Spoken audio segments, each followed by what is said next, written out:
ನಮಸ್ಕಾರ ವೀಕ್ಷಕರೇ, ಇವತ್ತಿನ ಸವಾಲ್ ಟಿವಿಯ ಸುದ್ದಿ ಸಮಯ ಕಾರ್ಯಕ್ರಮಕ್ಕೆ ಸ್ವಾಗತ. ಇಂದಿನ ಮುಖ್ಯಾಂಶಗಳು ಮತ್ತು ವರದಿಗಳು. ಭಾರಿ ಪ್ರಮಾಣದ 1.40 ಕೋಟಿ ಮೌಲ್ಯದ ಗಾಂಜಾ ವಶ. ಮೈಸೂರಿನ ಸಿಸಿಬಿ ಪೊಲೀಸರು ಸೋಮವಾರ ಮುಂಜಾನೆ ಮಿಂಚಿನ ಕಾರ್ಯಾಚರಣೆ ನಡೆಸಿ ಗಾಂಜಾ ಸಾಗಿಸುತ್ತಿದ್ದ ಜಾಲವನ್ನು ಭೇದಿಸಿದ್ದಾರೆ. ಗೂಡ್ಸ್ ವಾಹನದಲ್ಲಿ ಸಾಗಿಸುತ್ತಿದ್ದ 1.40 ಕೋಟಿ ಮೌಲ್ಯದ 280 ಕೆಜಿ ಗಾಂಜಾ ವಶಪಡಿಸಿಕೊಂಡು 4ರನ್ನು ಬಂಧಿಸಿದ್ದಾರೆ. ಮೈಸೂರು ರಸ್ತೆಗಳಲ್ಲಿ ಗುಂಡಿ ಉತ್ಸವ. ಸ್ವಚ್ಛ ನಗರಿ ಪಟ್ಟ ಕಳೆದುಕೊಂಡಿರುವ ಮೈಸೂರು ಗುಂಡಿಗಳ ನಗರಿ ಕುಖ್ಯಾತಿ ಪಡೆಯುವ ನಿಟ್ಟಿನಲ್ಲಿ ನಗರ ಪಾಲಿಕೆ ಹಾಗೂ ಸೆಸ್ಕ್ ಅಧಿಕಾರಿಗಳು ಹಗಲಿರುಳು ಶ್ರಮಿಸುತ್ತಿದ್ದು, ಒಂದಷ್ಟು ಜನರನ್ನು ಸ್ವರ್ಗಸ್ಥರನ್ನಾಗಿಸುವ ಹುನ್ನಾರ ನಡೆಸುತ್ತಿದ್ದಾರೆ. ಸರ್ದಾರ್ ವಲ್ಲಭಾಯ್ ಪಟೇಲ್ ನಗರಕ್ಕೆ ನೀರಿನ ಸೌಕರ್ಯ. ಮೈಸೂರಿನ ಸರ್ದಾರ್ ವಲ್ಲಭಾಯ್ ಪಟೇಲ್ ನಗರ ಬಡಾವಣೆಗೆ ಮೂಲಭೂತ ಸೌಕರ್ಯ ಕಲ್ಪಿಸುವ ಭರವಸೆಯನ್ನು ಸಂಸದ ಯದುವೀರ್ ಕೃಷ್ಣದತ್ತ ಚಾಮರಾಜ ಒಡೆಯರ್ ರವರು ನೀಡಿದ್ದಾರೆ. ಎಸ್ಟಿಜೆ ಗೋಲ್ಡ್ ಮಾಲೀಕ ಚಿನ್ನತಂಬಿ ಆಸ್ತಿ ಮುಟ್ಟುಗೋಲು.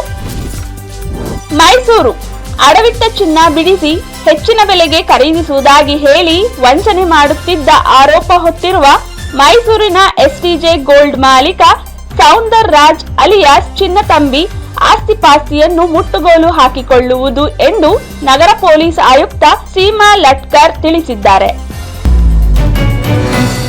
ನೇಣು ಬಿಗಿದ ಸ್ಥಿತಿಯಲ್ಲಿ ಗೃಹಿಣಿ ಮೃತದೇಹ ಪತ್ತೆ. ಮೈಸೂರಿನ ಸರಸ್ವತಿಪುರಂ 7ನೇ ಮುಖ್ಯ ರಸ್ತೆ ನಿವಾಸಿ ಸಂಧ್ಯಾ ಅವರ ಮೃತದೇಹ ನೇಣು ಬಿಗಿದ ಸ್ಥಿತಿಯಲ್ಲಿ ಸೋಮವಾರ ಬೆಳಿಗ್ಗೆ ಪತ್ತೆಯಾಗಿದ್ದು, ಪತಿಯೇ ಕೊಲೆ ಮಾಡಿ ನೇತು ಹಾಕಿದ್ದಾನೆ ಎಂದು ಮೃತ ಮಹಿಳೆಯ ಸಂಬಂಧಿಕರು ಆರೋಪಿಸಿದ್ದಾರೆ. ಚಾಮುಂಡಿ ಬೆಟ್ಟ ತಪ್ಪಲಿನ ತಿಪ್ಪಯ್ಯನ ಕೆರೆ ಸಂರಕ್ಷಣೆಗೆ ಶೀಘ್ರವೇ ಕ್ರಮ. ಮೈಸೂರಿನ ಪೊಲೀಸ್ ಬಡಾವಣೆಗೆ ಹೊಂದಿಕೊಂಡಿರುವ ಐತಿಹಾಸಿಕ ತಿಪ್ಪಯ್ಯನ ಕೆರೆ ಸಂರಕ್ಷಣೆ ಕುರಿತಂತೆ ಸ್ಥಳೀಯರು ಹಾಗೂ ಪರಿಸರವಾದಿಗಳು ಆಗ್ರಹಿಸಿದ ಹಿನ್ನೆಲೆಯಲ್ಲಿ ಕೆರೆ ಪರಿಸ್ಥಿತಿ ಪರಿಶೀಲಿಸಲು ಆಗಮಿಸಿದ್ದ ಸಂಸದ ಯದುವೀರ್ ಒಡೆಯರ್ ಅವರು ಸ್ಥಳೀಯರಿಂದ ಮಾಹಿತಿ ಪಡೆದು ಕೆರೆ ಮಲಿನಗೊಳ್ಳುತ್ತಿರುವುದನ್ನು ಪರಿಶೀಲಿಸಿದರು. ಮುಂದಿನ ಬಾರಿಯೂ ಕಾಂಗ್ರೆಸ್ ಸರ್ಕಾರ ತರಲು ಒಗ್ಗಟ್ಟಿನಿಂದ ಕೆಲಸ ಮಾಡಿ.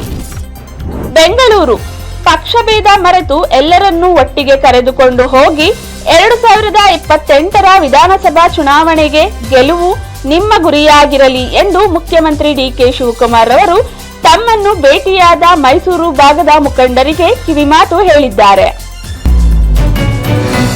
ಸಿಎಂ ವಿಜಯ್ ಜೊತೆ ಚೆಸ್ ಆಡಿದ ಪ್ರಜ್ಞಾನಂದ. ನಾರ್ವೆ ಚೆಸ್ ಚಾಂಪಿಯನ್ ಪ್ರಜ್ಞಾನಂದಗೆ ತಮಿಳುನಾಡು ಸಿಎಂ ವಿಜಯ್ ಅವರು ಸನ್ಮಾನಿಸಿ ಭಾರಿ ಮೊತ್ತದ ನಗದು ಬಹುಮಾನ ಘೋಷಣೆ ಮಾಡಿದ್ದಾರೆ. ನಿಂತಿದ್ದ ಹಡಗಿಗೆ ಅಮೆರಿಕದ ಕ್ಷಿಪಣಿ ದಾಳಿ. ಸಂಕಷ್ಟದಲ್ಲಿ 24 ಭಾರತೀಯ ನಾವಿಕರು. ಹಾರ್ಮುಜ್ ಜಲಸಂಧಿಯ ಒಮಾನ್ ಕರಾವಳಿಯಲ್ಲಿ ಲಂಗರು ಹಾಕಿ ನಿಂತಿದ್ದ ಹಡಗಿನ ಮೇಲೆ ಅಮೆರಿಕದ ಕ್ಷಿಪಣಿ ಅಪ್ಪಳಿಸಿದ್ದು, ಅದರಲ್ಲಿ 24 ನಾವಿಕರು ಸಿಲುಕಿದ್ದಾರೆ.